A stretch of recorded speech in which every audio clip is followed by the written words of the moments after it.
E já desde então nós debatimos que havia aparentemente duas grandes possibilidades.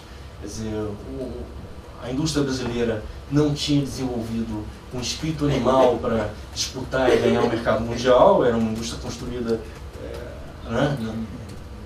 aqui para o Brasil. Então uma possibilidade seria uma reviravolta exportadora, e havia quem defendesse isso, uma posição legítima.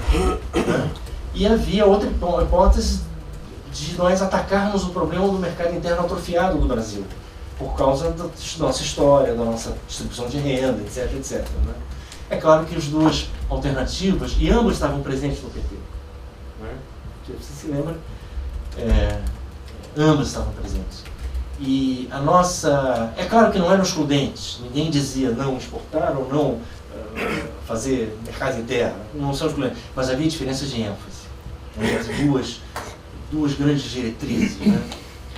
E nós abraçamos muito fortemente a hipótese do consumo de massas por vários motivos, entre os quais pelo fato de que um ciclo de desenvolvimento baseado no mercado de massas é um ciclo em que economia e bem-estar social, economia e justiça social podem ser compatibilizados de maneira muito mais fácil, do que numa situação exportadora. Eu diria até que essa questão era tão forte que a sociedade brasileira já estava querendo produzir isso. Assim como na crise de 29, de 30, quer dizer, muito antes da teoria econômica ser formalizada, já inicia um processo de substituição de exportações pela sociedade, pelas forças. Eu diria que há uma tendência ao consumo de massas. Por quê? Porque nós havíamos nos transformado numa sociedade de massas. Quer dizer, nós nos anos 80 já éramos um país urbano. E só para lembrar, quer dizer, ainda nos anos 70, o censo de 70 dá 49,51 de cidade e campo. Mas na década de 70, na ditadura militar, a legislação trabalhista foi levada ao campo, que naquele momento foi muito importante. Era mais ou menos a metade da população brasileira que estava excluída desde lá de trás da legislação trabalhista. Depois nós tivemos a Constituinte de 88, que deu um passo gigantesco nessa direção, ao constituir o sistema de seguridade social, e ao indexar os benefícios desse sistema ao salário mínimo. Coisa que na época não foi percebido como muito importante, porque o salário mínimo na época era quase nada. Eu tenho uma lembrança, eu trabalhava na editora Nova Fronteira, na época, e eu me lembro que quando nós fazíamos um livro exatamente desse tamanho aqui, e íamos depois calcular o preço do livro, o preço girava em torno de um salário mínimo. Então, esse livro deve custar hoje, não me lembro, mas deve ser R$70. Então, eu tenho aqui um indexador fajuto para vocês, para a gente imaginar o que era o salário mínimo naquela época. Então, quando a Constituinte de 88 ampliou barbaramente o sistema de seguridade social e indexou o salário mínimo, a importância disso não foi imediatamente percebida. Certo? Só quando, na década de 90, o salário mínimo começa a recuperar o seu poder de compra, e isso foi acelerado no governo Lula, mas não foi criado pelo governo Lula. É importante lembrar que durante o governo Fernando Henrique Cardoso, nos 8 anos, o salário mínimo cresceu 4,1% em termos reais.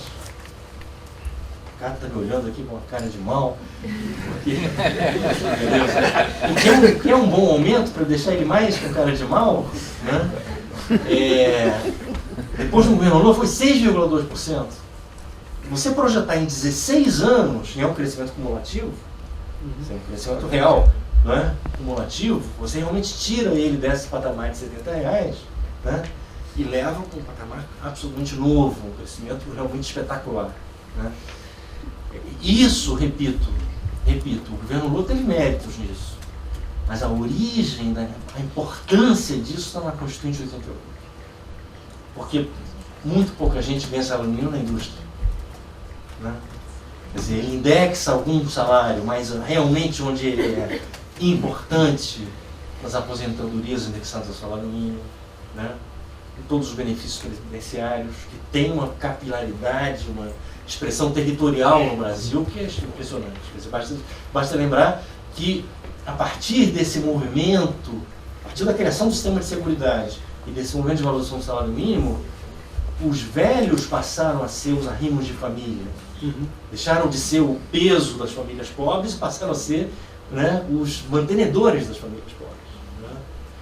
Né? Então, eu estou dando esses exemplos para dizer o seguinte: a configuração de um consumo de massas estava latente no Brasil. Tá certo? Mas nós tivemos a grave crise inflacionária, que se estende até 94, quer dizer, quando você vive uma inflação de, sei lá, 70%, 50%, 80% ao mês, você não está pensando no longo prazo. Né? Você quer sair daquela situação. Então, a grave crise inflacionária que se sucedeu com o experimento neoliberal do Fernando Henrique. Então, isso que era uma demanda que estava na ordem do dia da história brasileira, foi adiado 20 anos. A intuição do Castro, né, exatamente no 88, a intuição dele de que aquela coisa que, da discussão do padrão de desenvolvimento nos anos 70, que era um elemento que compunha a luta contra a ditadura, né, a intuição foi exatamente ali em 88. Foi a intuição. E a gente... O nosso mérito é que a gente... Nós fomos dois alunos atentos, né? Então, isso era, sabe, água de morro abaixo, fogo de morro acima. Impulsionar o consumo de massas. As condições estruturais estavam dadas. Né? E isso ganha uma formulação no PT. Esse é o mérito do PT. Né? E o governo Lula, quando assume em 2002, ele se propõe a explicitar isso na forma de um projeto. Né? Eu acho que há um grande debate hoje para a gente travar, não vamos conseguir travar aqui, é se, de fato, esses 12 anos significarão na história do Brasil a abertura desse novo ciclo longo, que é o que nós desejávamos, e nós discutimos muito isso sob muitos pontos de vista, ou se o que houve nesses últimos anos foi uma bolha de consumo que não vai conseguir se sustentar. Tá certo? Esse é um enigma do tempo presente, podemos especular sobre ele, né? Mas estamos diante de duas hipóteses que apontam para futuros bastante diferentes do Brasil. Né? Eu tenho medo de que nós estejamos frustrando a possibilidade de um ciclo longo. Né? Mas é apenas um medo, eu não faço uma afirmação categórica nessa direção.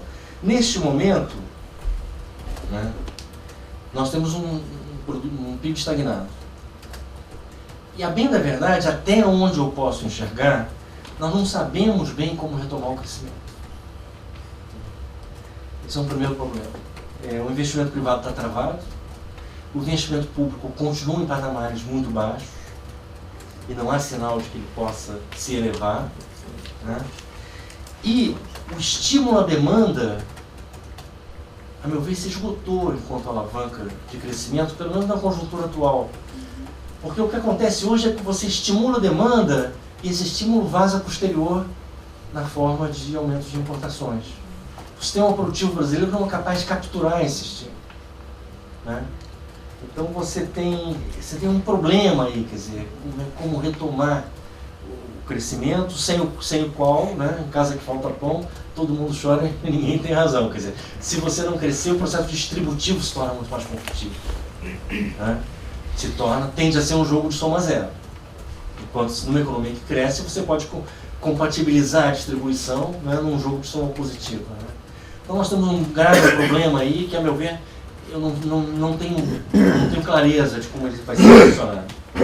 O segundo problema atual é que nós estamos com contas externas muito ruins. Estamos pagando o preço de um movimento estrutural que vem sendo feito pelo Brasil a partir, em grande parte, da ascensão da China, né? e que nós não fomos capazes de lidar com ele, ou de contê-lo. Qual é o problema? Reprimarização da pauta de exportações. Né? Eu não vou ensinar Padre Nosso ao Vigário, então eu não vou ensinar para o Ricardo Belchowski, que é autor desse livro aqui, que trabalhou na CEPA há muitos anos, quer dizer, o que isso significa no longo prazo. Né? Nós somos estruturalmente deficitários em serviços e rendas. Não há possibilidade de deixarmos de ser. Né? E, tradicionalmente, compensamos o déficit em serviços e rendas com superávit comercial. Né? O que nós estamos assistindo nos últimos anos é um grave encolhimento do superávit comercial que nos levou ao zero. Não sei se esse ano vamos ter mais 2 bi, vamos ficar no zero, menos 2, quanto é que vai dar? Vai ser zero. Tá certo? Então nós perdemos esse colchão que amenizava a questão externa diante do nosso déficit estrutural de serviços e renda.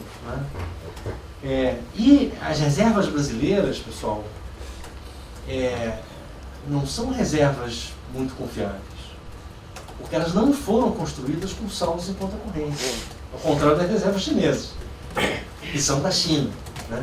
As reservas acumuladas pelo Banco Central foram construídas a partir da entrada de capital estrangeiro, parte dele de curto prazo, que está aí em títulos, em ações, mercado de ações, etc, etc. Né? E cujo montante é um múltiplo das nossas reservas. Né? Não quero dizer que amanhã haverá uma crise externa, porém, essa âncora das reservas de 300 bilhões de dólares é uma âncora fictícia, porque numa conjuntura que determine um movimento de saída, essas reservas viram pó com muita facilidade. Né? A alternativa que o Ricardo aponta me preocupa. Vai entrar o petróleo aí. Né? Porque então, mais uma vez, nós vamos usar um recurso natural para fazer frente à crise dos nossos pagamentos, que é a nossa história do subdesenvolvimento. É isso que nós somos, a história inteira. Usamos o açúcar, usamos o ouro, usamos o café, entendeu? Né? Entendeu? E isso é ruim para o Brasil. A minha opinião é de que o Brasil não deve se tornar um grande exportador de petróleo. Claro que a exportação de petróleo deve ser feita, né? Mas é preciso explorar ao máximo o encadeamento para trás e para frente da indústria do petróleo. O petróleo não é só combustível, ele é matéria-prima de 3 mil. Assim, eu concordo com você, é só que em termos de restrição externa para o crescimento dos próximos 4 anos, falando disso, não do longo prazo, mas para recuperar o crescimento, não há um problema externo como havia no passado, por causa da Ásia. É só isso que eu disse. Não é concordando com a reprimarização. Não. Eu vou me meter aqui, vocês são amigos. O problema é que a gente pensa que é isso, Ricardo, mas aí não consegue sair disso. Entendeu? Porque aí vai. Pô, tem petróleo. Entendeu? O petróleo é uma commodity demandada no mundo, entendeu? Como é que eu vou? Enquanto, na verdade, se a gente fizer isso, não estou dizendo que o Ricardo defenda isso, mas se a gente fizer isso, nós estamos abrindo mão, né, de uma potencialidade, né, brasileira de maneira triste. Quer dizer, eu cheguei a escrever um pequeno artigo chamado um novo plano de metas, dizendo o seguinte: cara, é uma bênção dos céus que o nosso petróleo está 7 mil metros abaixo da lâmina d'água e mais 3 quilômetros abaixo da camada de sal. É uma bênção isso. Porque é isso que exige que a exploração desse petróleo, né, nos imponha construir tanta capacidade produtiva, tanta capacidade científica e tecnológica para ir lá buscar. Se ele estivesse aqui, você bater uma picareta e ele sai, ele não ia contribuir com nada para trás. Tá certo? Quer dizer, nada. Ainda bem que ele está lá. É muito difícil de buscar.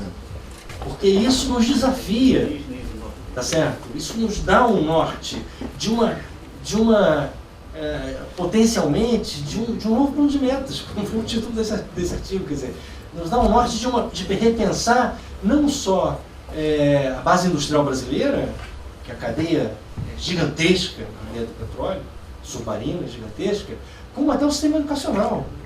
Esse lero-lero que a gente ficou escutando que a educação no Brasil é ruim, é ruim, é ruim, é ruim, é ruim. Quem sabe se nós tivermos um desafio tecnológico dessa dimensão, nossos governos, nossas elites realmente não enfrentem o problema da educação para formar os milhares de técnicos necessários para impulsionar essa... Né? Então, a questão do petróleo, ela tem que ser pensada, dentro de uma estratégia nacional de desenvolvimento. Né? E me preocupa que ela venha a ser usada, não quero dizer que o Ricardo tenha dito isso ou defenda isso. Né?